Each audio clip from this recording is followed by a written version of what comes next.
Some stories are whispered in family circles and never leave the safety of a locked room. This is one of them. It is said that in a forgotten corner of the American South, a girl named Eleanor was buried alive, not by strangers, not by some murderous drifter, but by the very blood that claimed to love her. The details have been stitched together over decades, torn apart, hidden, and rewritten, yet pieces remain. Fragments that never should have seen daylight. Hi everyone, welcome to Buried Truths. Hit subscribe and tap the bell icon before this story pulls you in too deep. Eleanor's family lived on the edge of a dying town in the 1940s. Theirs was an old estate, large enough to seem wealthy, but rotting under the skin. They were the sort of people who didn't just keep secrets, they wore them. Their faces had that inbred sharpness, a certain symmetry that made strangers uneasy without knowing why. Generations had been marrying within the same bloodline, tightening the family tree until its branches bent inward like a noose. No one in the town asked questions about them. Not after the disappearances. Not after the child coffins that left their property in the dead of night. Eleanor was the youngest daughter. She was 19, curious, and far too interested in the world outside the family gates. She'd been writing to someone in town, a boy who, by their twisted logic, was too far removed to be acceptable, but close enough that the blood still connected them.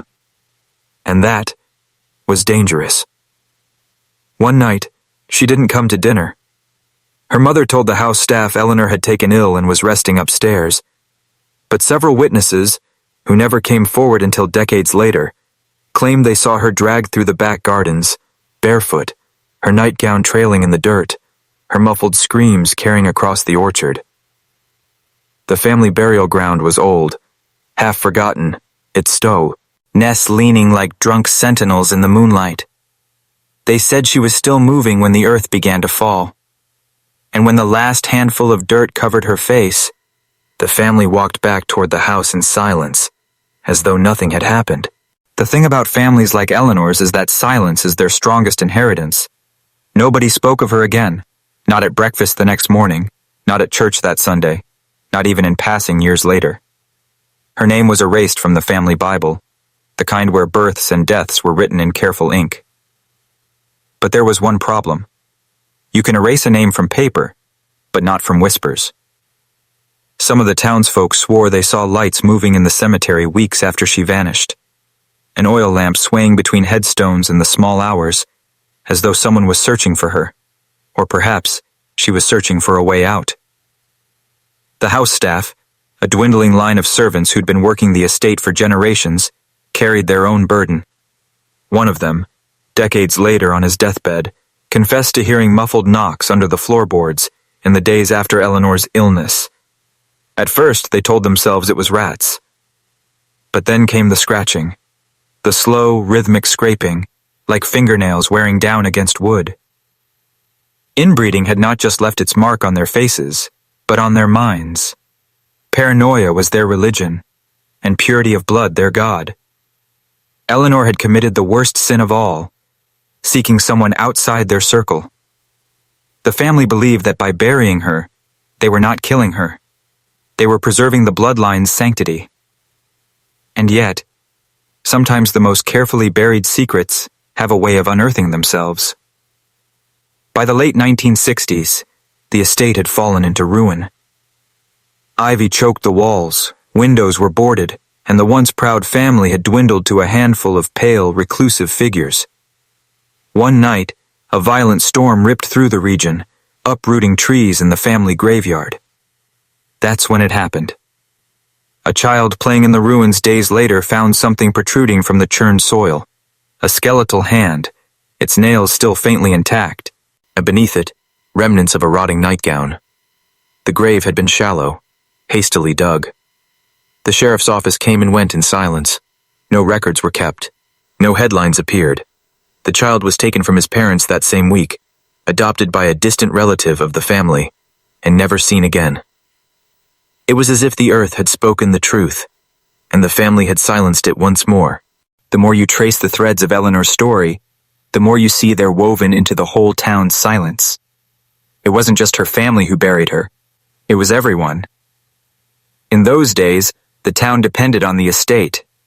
Half the men worked the land, half the women served in its kitchen, laundry, and nursery. The family's money paid for the church's repairs, the school's heating, and the sheriff's generosity. Speaking against them wasn't just dangerous, it was impossible. But rumors have a way of rotting in the dark, until their stench becomes impossible to ignore. Old Mrs. Halbrook, who'd worked as a midwife in her youth, once told a passing traveler that Eleanor had been as good as dead before they put her in the ground. She hinted at bruises, at a swollen lip the day before Eleanor fell ill. The traveler pressed for more, but by the time he returned to her home, Mrs. Halbrook had moved away, leaving her house boarded up and empty. Then there were the photographs. Most of them were destroyed over the years, burned in the old coal stove in the estate's basement, but a few escaped. One showed Eleanor at 15, standing between her brothers. Their faces were too similar, their eyes too pale. In the corner of the photograph, there was something odd, a small, out-of-focus figure watching from the shadows behind the curtain. The man who found that photograph, a local amateur historian, tried to publish an article about the family in the county paper. The editor rejected it without comment, and that night his archive room caught fire. They called it an accident. He didn't. Inbreeding hadn't just trapped Eleanor in bloodlines, it had locked the entire community in fear. Even decades later, anyone who knew the truth carried it like a sickness, passing it on in glances and unfinished sentences. There's an unspoken rule in towns like this. If the roots run deep enough, you never dig too close to them, because sometimes you'll find bones where you expect roots. And for Eleanor, those bones weren't just a secret, they were a warning. The night Eleanor disappeared, the weather was strange. Thick fog clung to the ground, swallowing the lane up to the estate. The family claimed she was ill, bedridden with a fever that left her delirious. Yet not a single doctor in town had been called to see her. One of the kitchen maids, a timid girl named Ruth, later told her cousin that she had heard muffled shouting from Eleanor's room, followed by a heavy silence. Hours later, she saw two of Eleanor's brothers carrying something long and wrapped in a sheet out the back door. They didn't notice her, or maybe they didn't care. She never spoke of it again after that night. Ruth left town suddenly, her wages still owed, her name never spoken in the estate's halls again. 3 days later, the family held a funeral. No one saw the body. The coffin stayed closed. It was said Eleanor's face had been too peaceful, as if death hadn't touched her at all. But some swore they saw movement under the cloth before the lid was sealed. The undertaker, a quiet man named Alcott, left town within the month. His shop was sold for next to nothing. Then came the whispers about the grave. A young boy, sent to the churchyard to fetch water, claimed he heard faint knocking coming from the fresh mound. His parents told him it was just his imagination, but they forbade him from going near the cemetery again. It wasn't until years later, when storms washed part of the old graveyard hillside away, that a fragment of Eleanor's coffin was exposed. Inside was something no one would put on record: scratches, deep splintered grooves in the wood where her fingernails had torn away. By then, most of the family was gone, or too old to question. But the land still stood, and the silence was as heavy as ever. Eleanor had been buried alive, and whether by accident or intention, no one in that town wanted the truth unearthed. What no one outside the family knew was that Eleanor had been different since birth, not in a way anyone could point to, but in the quiet unease she inspired. She looked too much like both her parents, and like her mother's brother. The whispers about keeping the blood pure had always hovered around the estate, even if no one dared say it outright. The town knew the family was strange. They rarely married outsiders, keeping themselves bound together through generations. The children were pale, with hauntingly similar eyes, gray, wide, and unblinking, as though they had inherited something ancient and unsettling. Eleanor had been promised to her older cousin since she was 15.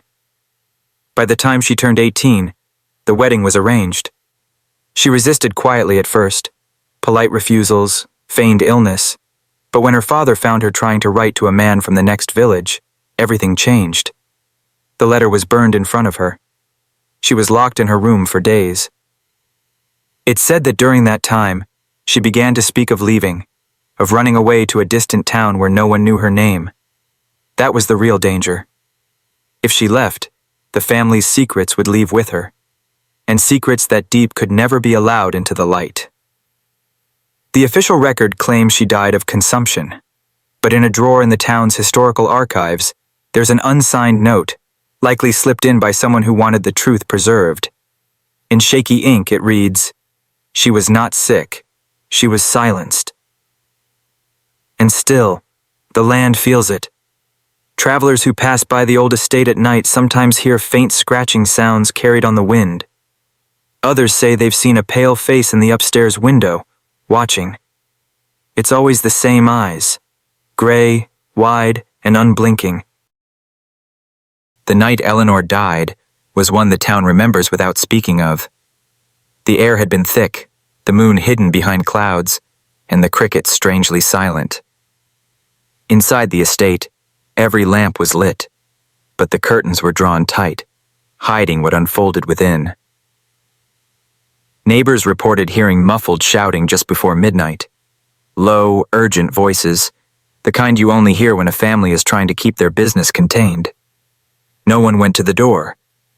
In this town, you didn't go knocking on that family's door. You pretended not to hear. What happened next is pieced together from the fragments left behind. The last will and testament altered in her absence. The sudden appearance of a fresh patch of disturbed earth in the family plot. The fact that the coffin was nailed shut before anyone outside the bloodline could view her body. One story claims she was sedated, carried down to the cellar where a rough wooden box had been prepared. The walls of that basement were already lined with forgotten relics, wedding dresses yellowed with time, tarnished silverware, and portraits whose eyes seemed to follow you no matter where you stood. It was there, beneath the floor, that they say she was placed, alive. Some insist that this wasn't done in haste or cruelty born of panic. It was ritual, a way to bind her spirit to the house, to keep her loyalty eternal. An old superstition in their bloodline claimed that burying a family member alive on the estate meant they could never betray it, even in death. In the weeks after, servants reported strange noises from beneath the floorboards. A slow dragging, then frantic pounding, followed by silence. The family dismissed it all as settling wood and overactive imaginations. But the look in their eyes told a different story. They knew exactly what they were hearing. And when the sound finally stopped, the estate became quieter than ever before. Too quiet. Years passed, and Eleanor's name was never spoken in public again. Her room remained locked, her belongings untouched, as though she might walk back through the door at any moment. But in that silence, the truth began to rot. One rainy afternoon, a distant cousin, called in to help sort through the estate's financial troubles, discovered a small leather-bound journal hidden behind a false panel in the study. The handwriting inside was unmistakable. It was Eleanor's, dated weeks after the official day of her death. Her words were desperate, written in the half-light of some secret lamp, recounting how she could hear the family moving above her, their footsteps growing faint as the days went by. She spoke of hunger gnawing at her bones, of shadows in the dark whispering her name, of her fingernails breaking as she clawed at the wooden lid. Most chillingly, she described how, before the end, she began to hear voices that weren't her family's at all. Low, murmuring tones that seemed to seep up from the soil itself, calling her deeper, telling her she wasn't alone. The cousin left town the next day and never returned. But the journal remained, passed quietly from one hidden collector to another, its pages now brittle and stained. No one dares to display it openly. It said those who keep it too long begin to dream of being trapped underground, unable to scream. As for the estate, it still stands, its windows dark and its gates chained shut. The locals claim that on certain stormy nights, if you stand in the overgrown family cemetery, You can hear faint scratching from beneath the ground, far too rhythmic to be the wind. They whisper that Eleanor never forgave them, and that her bones still lie under that cold earth, waiting for the day someone finally digs deep enough to open her eyes again.